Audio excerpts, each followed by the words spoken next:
సర్కారు ముఖ్యమైన కార్యం చాలు చేసేది ఉంటే సీఎం సారు ఆఫీసులో కూకొని కట్టుకొత్తుతే అయిపోయాయి. చాలేనట్టే ఇక మంత్రులు ఎమ్మెల్యేలు ఎవ్వరు ఇలాకలాలు నడిపిస్తారుగా కార్యాన్ని.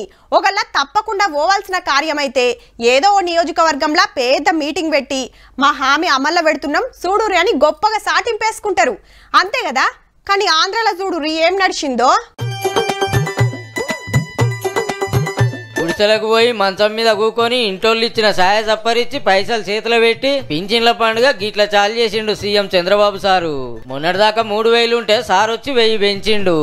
అప్పట్లో మాటిచ్చినట్టే ఏప్రిల్ మే జూన్ ఆ నెలలకు కూడా 1000 కలిపితే 7000 అయినాయి అన్నట్టు. వీళ్ళకి ఇల్లు సుత కట్టిస్తామన్నాడు.